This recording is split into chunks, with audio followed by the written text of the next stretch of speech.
The most important thing I learned from leading 130 players in a video game clan, um, and paying some of them as well, is that good managers are the most important thing in business. Now, I know at first glance you might be like, what? Managers? Oh, I managers this, or I thought managers were that, or...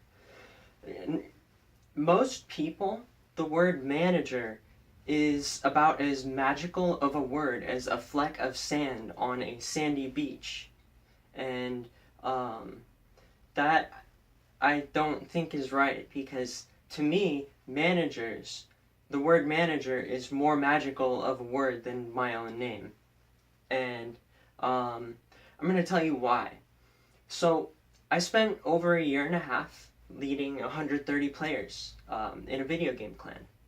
I was the big man. I was, like, anytime there was a problem, boom, I was there. Like, I would pay them to work on the castle, like a number of them, and I'd pay them each week and record it.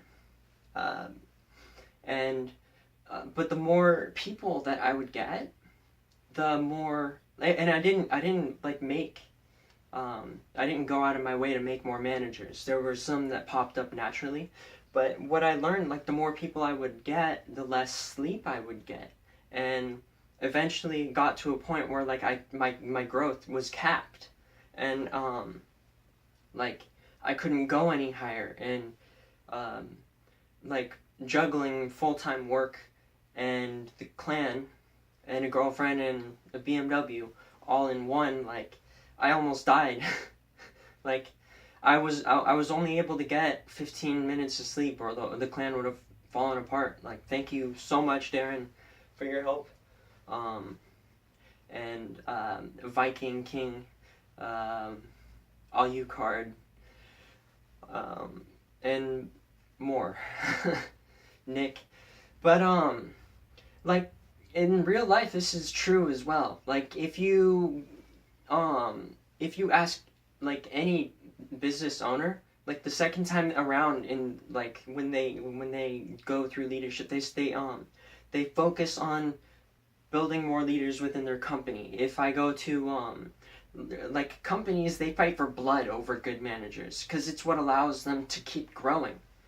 um Good managers, like, when I went to, like, GameStop.com, and I looked, it's like, we are not hiring. If you have management experience, click here. You get your own special application. And it's like, like, they, like,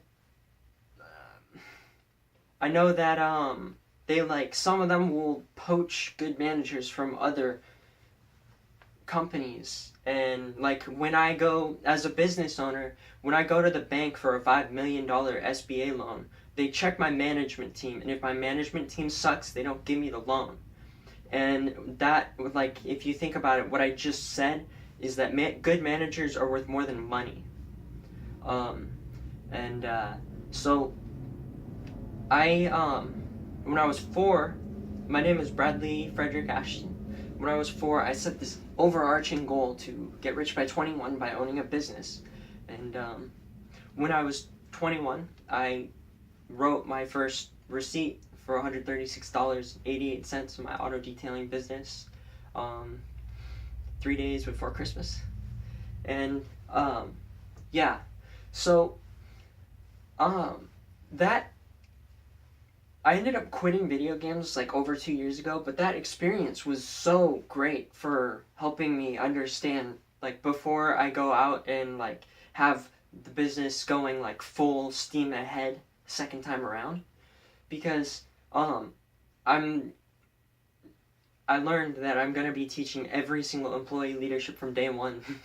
And so I set out to try to learn how to be able to teach each employee leadership from day one. And I learned there's a leadership trait.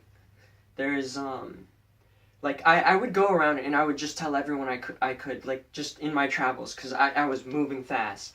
I would tell, just, at the store, I'd be like, you can get a lot of really good experience here.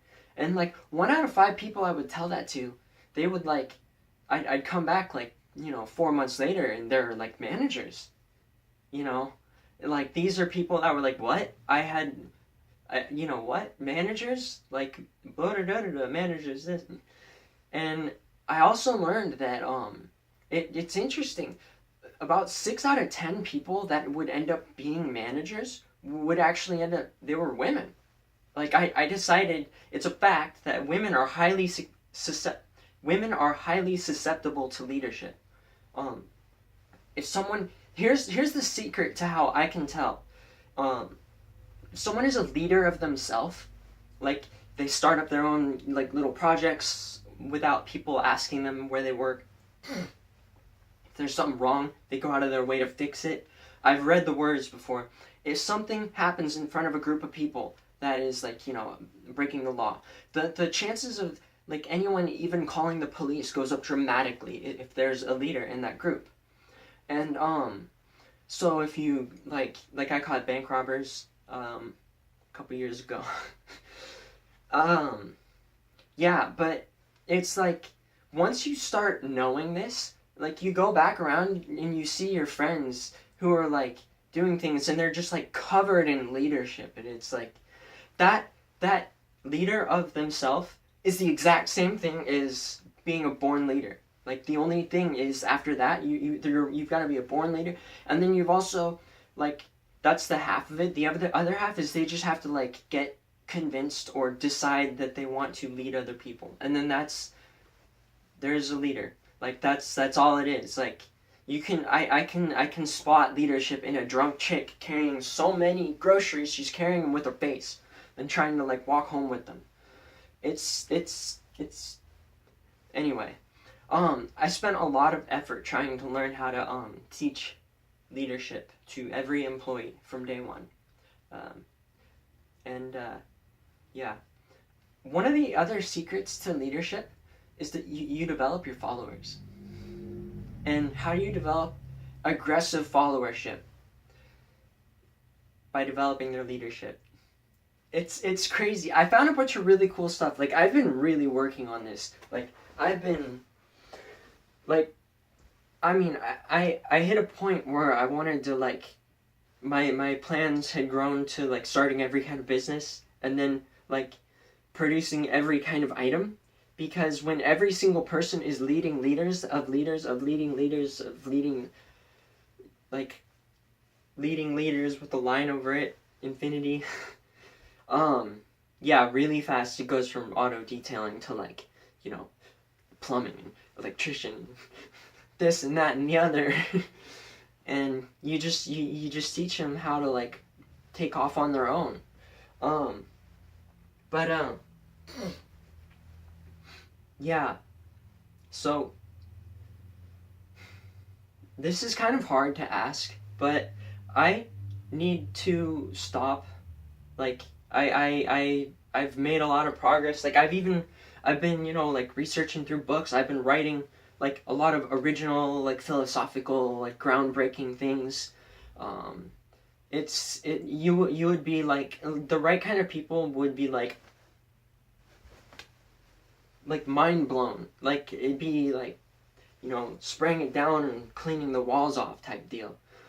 I even found like I swear there's like this secret picture that Dale Carnegie, he was really into the subconscious, like, and he represents kind of the subconscious as V, and there's this like secret picture that he actually I believe, I'm pretty sure I discovered this secret picture in one of his books, and it looks kind of like that, but I can't really afford to save all of my work and figure that out and like write the book that I really wish I could write.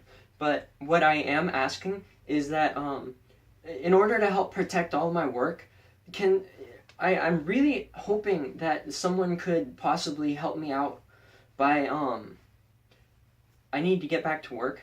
I'm out of what I call coffee, like, the power shots. I'm not healthy. Like I was eating oatmeal for 2 days straight yesterday, and then when my dad brought the chicken TV dinners over, like I was listening to music and I actually fell in love with it. Like, for a moment, it was, I mean, anyone who studies the subconscious knows that, like that's bad. um, so I'm gonna transition to the last one. This is more of a weapon than a secret. So creativity comes from, as far as I know, two places. There's spontaneous creativity, and then also creativity comes from setting a goal. If you set a goal, that's where creativity starts coming from. And you have to go after it fearlessly. Like, I'm really, really, like, trying to be fearless right now. I'm asking for help. This is not very, that's... But I have to save this work. It means so much to me, and it could mean so much to other people. And the picture, it's like... it's like...